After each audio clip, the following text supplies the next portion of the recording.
Alright YouTubes, this video is going to be all the paint application to a BMW E46 330 Club Sport. So we're painting the front end on this car. There's a new wing to do and blend into the door and the bonnet, blend into the adjacent wing and the rear bumper. This is the third installment on this job. So there's two other videos if you want to go and check that out with some preparation and other paintwork that we had to do on there. So yeah, show all the paint application. So my paint system is Mipa. So I'm on Mipa water base and I use all the Mipa products from start to finish for all the paint application. So the first application I'll be doing on this job is to put some wet on wet on the wing. So the wet on wet I'm using is Mipa F37, which is a designated wet on wet. It's not a primer and a wet on wet with a different mixing ratio. It's just a designated wet on wet. It's a really good product. It's got adhesion properties where it will stick to factory electric coat without sanding, but I do sanding on the electric coat, one for any defects in it, and two, quite often the factory electric coat on new panels is quite a rough texture, so I want to get that panel as smooth as possible. This wing had a few little defects in it. It's a brand new genuine wing, but this car's getting on a little bit now, so it would have been a bit of old stock, I would have thought. So yeah, just give it one coat, one full wet coat of wet on wet, get that wet on there, light top coat, light clear coat, get it on there nice and wet, get it on there in one coat and get it as smooth as possible.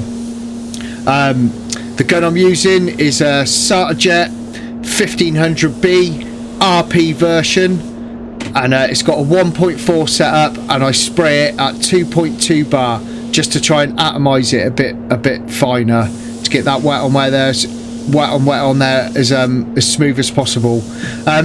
This wing was being replaced because of rust. It's quite common on these now. It's coming through on these BMWs, these 3 Series. I've done a few wings on them now over the last few years. So yeah, guy wanted the rust completely eradicated, got a new wing for it, and I'm just getting some wet on wet in all the places where they rust really. So yeah, always have a little bit of wet on wet, obviously go over from doing the panel, so get some wet on wet in the areas where the factory don't put any paint. That's probably why they rust. So yeah, just giving it a check, make sure I've covered everything with the wet on wet.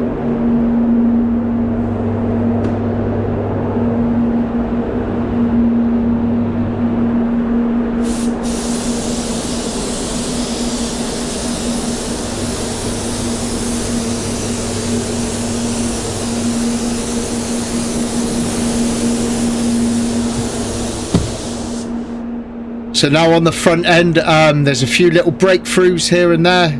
So I'm just using the wet on wet, instead of trying to, wet on wet over the whole panel.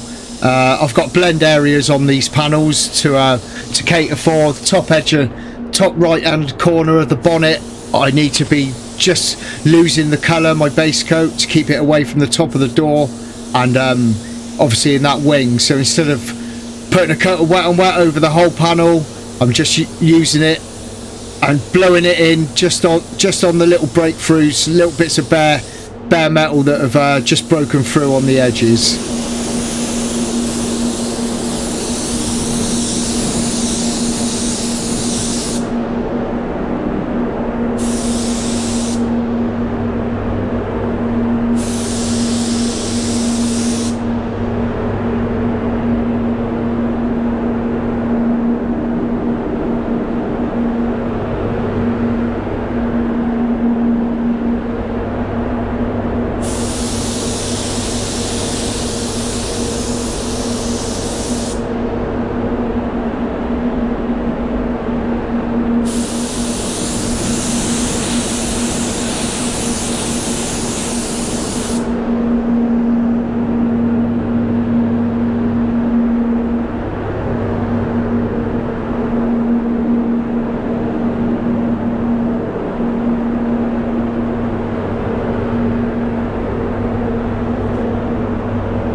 That's all the wet on there. And yeah, normally what I do if I've got a job that I've got to put wet on first, I don't mix my colour. I just get the wet on there, and then the time it takes me to mix the colour up is normally a good timer for the obviously the wet to dry. F37's a little bit it does need a decent amount of time to dry. I don't use the fastest hardener and thinners in it. I use the fast, not the extra fast, so it goes on a little bit smoother. So you do need to let it gas right off really, because it, you know, it could cause you a little bit of dieback. So yeah, I mix the colour and just adding that into my Sata RPS pot. And before I put the colour on, I'll be putting a coat of blender coat on there. So Mipa blender coat, you put it over the whole job. It's probably, this colour is borderline whether, you know, you would need blender coat on there. It's metallic. It always aids with blending no matter what the colour is. So I do like to put it on there on most jobs. So you just put one skinny wet coat on there. So like it don't need to be on there heavy, but it needs to be closed over. It's quite a thin runny product anyway, and you just put it over the whole job. So you put it over all your areas where you're base coating, obviously your primer areas, and over your blend area as well. So you just coat the whole panel in it, and just put one coat on there, and you dry it out before you start applying your base coat. So it's not like putting wet base coat into a wet bed, you know, like a wet blender. You dry it out, and it's really good for, you know, it fills in loads of you know, your prepping scratches in your blend area. You know, grey scotch and 800 grit is what I prep my blend areas with, and 1000 grit soft pad. And sometimes the metallic, when you're blending, when you're putting a thin blended coat of base coat on, it can highlight the scratches in the base coat, you know. So that's what it helps with a lot, is that, which then lessens the look of your transition of where you've blended, fills in all them little micro scratches. And yeah, I just put it over everything. They're the mouldings for the wing and the door that I'm blending, but there were a few defects in the door, so I've sort of taken care of those to a certain extent, but still left myself enough room to blend. So I'll be trying to replicate that on the moulding, try and blend in the same place. And yeah, so like I say, you put just one medium wet coat on there, one skinny coat, get it all covered, and it really does do the trick. It does work really well, like I say, for filling in little prepping scratches, and it just gives your blender a better chance of being invisible, you know.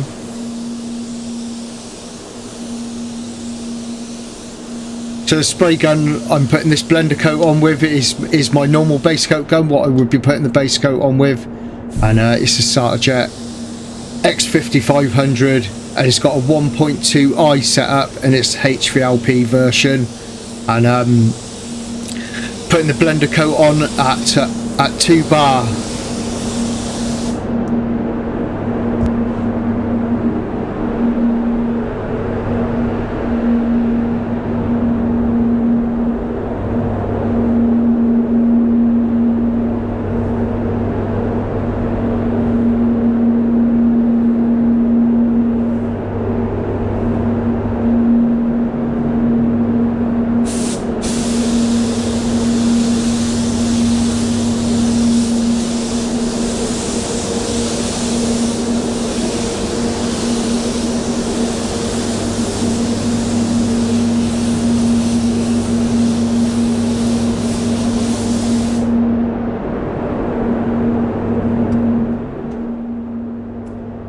So it's blender coat over everything, and I have to dry that out. So I use A&I hybrid self-heating dryer for this application. So I don't need to change the temperature in the booth. I set that on the medium setting, so it just increases the heat that it's dragging in, increases it slightly, but it's still got quite a decent airflow on it. So yeah, that's all dried out. I haven't had to change the temperature, so straight on with the base coat. I normally do give it a tack after the blender coat, just in case there's anything may have landed on it. And so yeah, the normal procedure that I do with this Mipa water base is it's really good covering this water base. But this colour, estrial blue, can be a little bit transparent.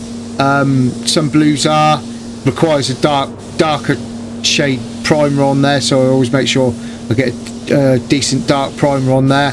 So it's a half coat for the first coat, and then you can do it two different ways. You can do two separate coats afterwards, sort of medium wet coats, not full heavy coats, or you can do it as a double coat, which I do. So you put the first half coat on, make sure that's dried out. Once that's dried out, I would do a double coat where I just cover the whole panel one way and then come back on myself as a double coat. They're not full wet coats, not like the one coat systems and the one visit systems. It's not like that. You don't need to be throwing it on there super thick, super wet, super flat and super heavy. It doesn't look like that. It's a real textured looking base coat, almost a bit solvent base coat looking when it's wet. But yeah, you don't need to worry about it looking uneven and patchy, because when it dries out it's silky smooth. You don't see any of that, and then you finish off with a one bar drop coat. So yeah, the first application is what I call the half coat. You put it on a bit lighter as the first coat, just in case it can pick up any edges or little bits of contamination. I have thrown it on there a bit heavy before on the first coat, and yeah, sometimes it can pick up some little bits of, so it's almost like a bit like a sealer coat really is the first coat, where it's a little bit lighter. But you can see the opacity is pretty decent on that, even on that first application.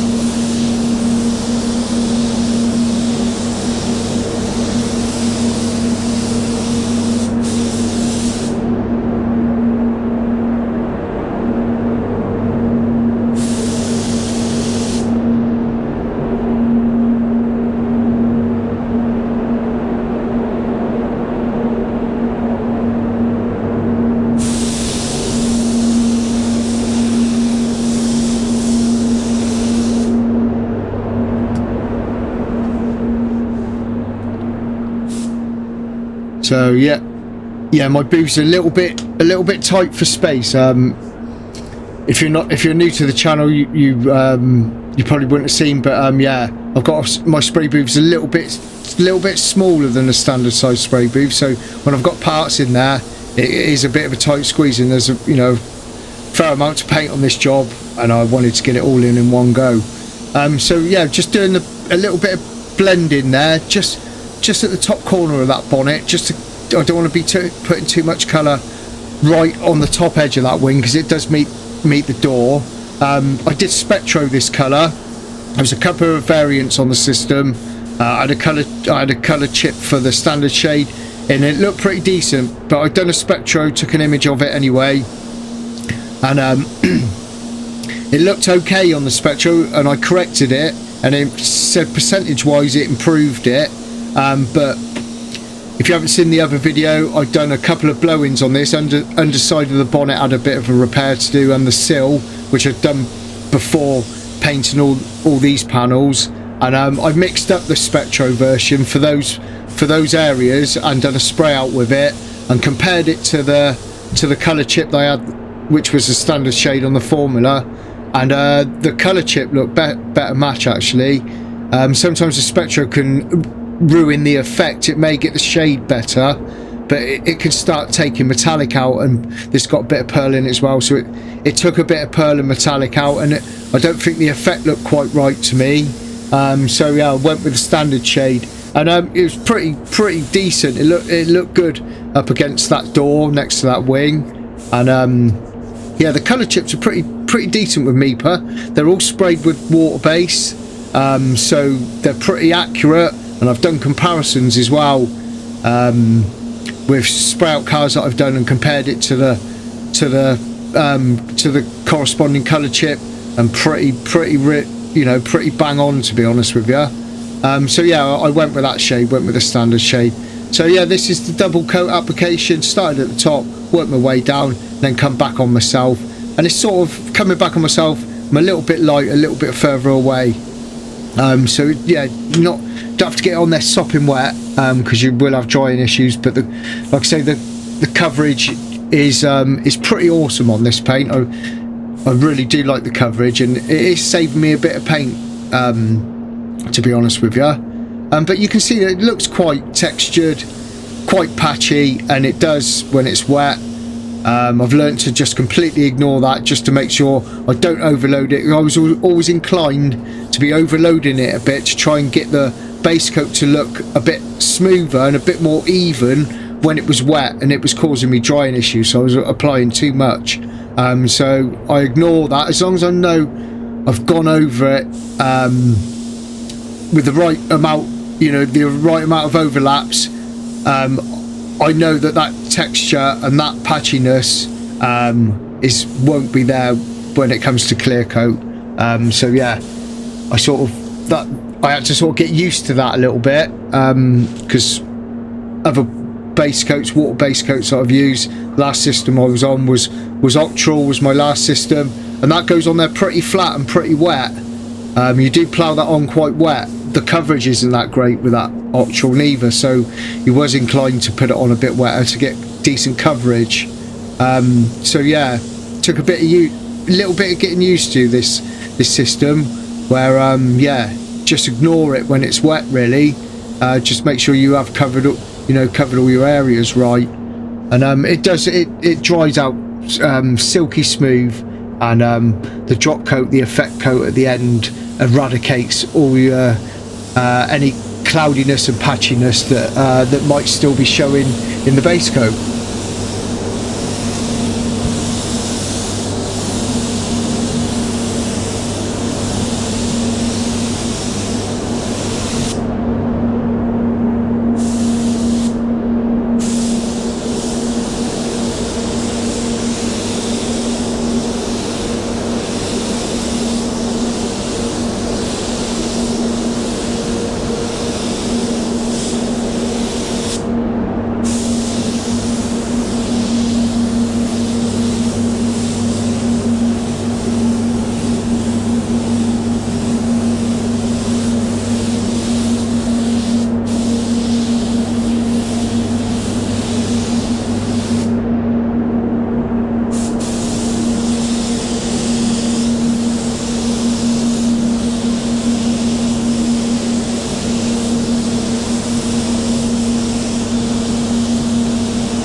So getting all that coverage on that front of that wing. Like I say, this wing was just a blend panel, but I needed to address all the chips on the front edge of it. But really this panel was just for colour really. So yeah, there is a little bit of paint damage further up on that wing, but it's right in the area where I need to be just clear coating it. And if you see, I just flick in the corner of that bonnet, so that last bit of that bonnet was prepped for blending, and there was a couple of chips there as well. I managed to just catch them in the blending zone, but it can be a tricky one sometimes. You don't want to be painting over chips. You know, the bonnet was in for painting for chips and some rust spots, but you know, you don't want to be going into more panels than you necessarily need to, so you've got to find a happy medium somewhere. I managed to just catch the last couple of chips up there, but didn't put no primer up there because I wanted to be able to have a little bit of room to blend it, you know. So yeah, like I say, double coat on this. Just work your way across. That's how I do it. Work my way across to the end of where I'm finishing spraying, and then come back on myself.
So on that wing, like I say, it was for blending only. There was one nasty chip right up where the wing meets the door, and it was too close for me to be able to rectify that chip and blend in that small little area there on this colour.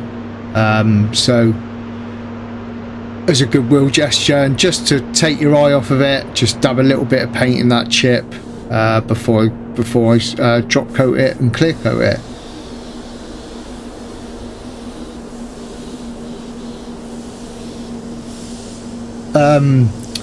It's done at 1 bar with Mipa. You increase your distance, so in my blend areas you drop coat in your blend areas over your blending, so you've done all your blending while you've done your application wet, and then drop coat into your blend area as well. And yeah, when you put it on, it looks a bit, where it's at 1 bar, you increase the distance. So on a big panel like that, big flat panel, I'll be full trigger on the drop coat, and then you'd be feathering the trigger depending where you're flicking it and stuff like that. And you give it 1 or 2 really. Put it on there, it sort of looks a little bit spotty and like it's spat on there a little bit. Let that dry out, see how it looks. If you think it looks a little bit, it's still a little bit cloudy maybe, or yeah, or you want to change the shade a little bit, you can give it another one. So yeah, like I say, flick into your blending area with the effect coat, and then yeah, I normally most jobs I normally give it 2 drop coats. The idea of the drop coat really is you don't want to be putting too much on in one go when it's wet, because that will make it look patchy. So and you can be inclined to over drop coat it sometimes. You put it on there, think, oh, it looks a little bit, doesn't look quite even, I'll put some more on there, and then you end up putting a too wet a drop coat on there, really. Got to be a little bit patient with a drop coat, and it does make a difference. For this job, I did give it two coats of drop coat.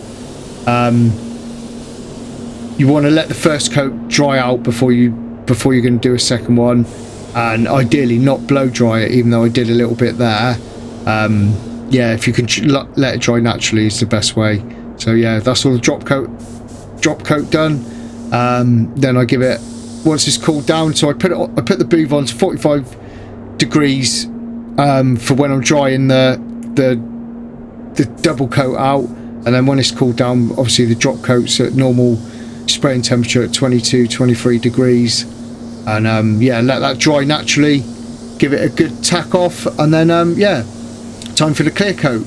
So clear coat on this job was Mipa CC9 with a medium hardener HS25, and I put 3% thinner in it, which you can adjust on the system, so you can use it with no thinners, and up to 5. You could add more if you wanted to. I find 3% is good. Get a good build, good film build, a decent orange peel, factory looking orange peel, and yeah, a bit less thinners. Sometimes, you know, it can be inclined to give you a little bit of sort of dye back and draw in a little bit. Clear coats with thinners can be inclined to do that sometimes. So yeah, 3% I'm finding is just right. Spray gun I'm using is another Satajet X5500. That's got a 1.20 setup in it, and that's an RP version. And yes, it's two wet coats really. First coat slightly lighter than the second coat. Just making sure on this wing that I get a decent amount of clear in the areas where the original wing rusted. So yeah, make sure I've got some, you know, good 2 coats of clear coat all on the inside lip of that wing. We will be wax oiling it as well before it was fitted on. And then yeah, so make sure that first coat's closed over. Doesn't have to be you know, sopping wet, but you want a decent amount on there, enough that's covered your base coat and it's not, you know, tiny little micro holes of base coat showing through it. But I do change it depending on the vehicle and the finish that I'm looking for. The first coat is going to have an influence on your second coat. So yeah, if you want it to look a bit thicker and a bit chunky looking, bit of a chunkier orange peel, I will put the pressure down a little bit and put that first coat on a little bit chunkier looking for my second coat to sit on there. So I'm between. Normally I'm always full fan on virtually everything I spray, unless I'm trying to get into intricate areas. I'll reduce the fan size. I'm normally about half a turn in to when I feel resistance on the trigger. To me, that's what I call full fluid, and I'm normally half a turn in, sometimes 3/4 of a turn in for both coats. And then yeah, I'm between 1.9 bar and 2.1 bar really. Where I've been putting 3% thinner in, which I haven't been doing for that long. I'm preferring the look I'm getting from having 3% thinner in there. I have been bumping up the pressure to 2 to 2.1 bar, just to get them droplets a little bit smaller.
second coat of clear coat now. A little bit slower. I have actually gone the opposite way to how I started clear coating this on the first coat, just so I can get all that car bonnet, you know, going to be a lot wetter coat than the first coat was. I just wanted to get it all in one full pot without having to reload or anything, so that's why I changed my mind, started on the door and worked my way round opposite to where I started on the first coat. So yeah, the Mipa CC9 is really decent. I really like it. It's really versatile. It's not like your quick dry technology clears. It does dry really well. Definitely needs to have a bake. Yeah, doesn't like to air dry, not this time of year in our country in England, in the colder months. Definitely does need a bake. And yeah, get it on there. I like to get it on there wet. You're going to put a wetter film build on the bonnet where it's flat, try and replicate how it is in factory. And yeah, I apologise for the camera angle. Still sometimes where I've got it on top, attached to the top of my air-fed visor, it's hard for me to judge sometimes the angle of the camera, so apologies for that, not being able to see it going on there properly. So yeah, that's it. I'm going to leave it there with this one. This will be my last video before Christmas. This is the third video of this particular job, and yeah, just want to wish you all a Merry Christmas. Thank you for watching, I really appreciate it. And yeah, there'll be more stuff coming up soon. I've got plenty of footage to show. I've got any of you regular viewers, so Reese, my son, who's the trainee apprentice, I've got a video of him painting his first job in top coat. So yeah, that'll be coming up soon. I'll maybe put that up over the Christmas break. And yeah, got a bit of maintenance work to do in the spray booth. There's a bit of a change around in the mixing room. So yeah, video of that I'll do over the Christmas break as well, because we're closed now. We're going to be closed over Christmas, and having a nice break. Me and Reese can have a bit of a break from each other, since we work together all day and we live together. And yeah, just want to say a massive thanks for everybody watching, and all your support and all your kind words and your comments. And yeah, I hope you enjoy my videos, and I hope you get something from them every time. I do struggle sometimes with ideas, you know, trying to think of new things that I can show you, because it's a repetitive job, but you know, some of my jobs are different, so I like to show you all aspects of it, not just the spraying, especially when you're seeing spraying at this camera angle. It's no good to watch anyway, but apologies for that again. But yeah, just, you know, I'll try and to find different things that could be interesting and things that people can learn. And yeah, I'm really enjoying my journey so far on YouTube. And yeah, it's life changing, to be honest with you. It keeps me more motivated with the business. It's also helping me to keep the standards up with the work. You know, I'm always striving to improve stuff with what we've got here with our setup, because our setup's not the easiest. So I'm always looking to improve stuff, always trying to make the jobs better. And you know, the YouTube and me showing the work to yourselves, it motivates me to do better. And yeah, you know, I'm watching other YouTubers that do the same. You know, I'll give a big shout out to the Trigger Man. I speak to him, have a little bit of a personal relationship with him, and he's helping me with my channel, which is just fantastic. And yeah, go and check his channel out. The guy's fantastic, and his videos are so educational. You know, you can learn loads from him. He's got so much experience. And yeah, I just want to say a massive shout out to the Trigger Man, because yeah, he's helping me with my channel no end. He gives me advice all the time, and yeah, he's great. And yeah, all your comments, all of you, it all helps me. It really does. Helps me to keep striving forward and keep trying to do the best that I can, you know. And yeah, it's enough waffling. Hope you all have a lovely Christmas break, and and you enjoy yourselves and you relax, or whatever you're doing. Have a lovely Christmas, and we'll see you again soon. Look after yourselves. Cheers.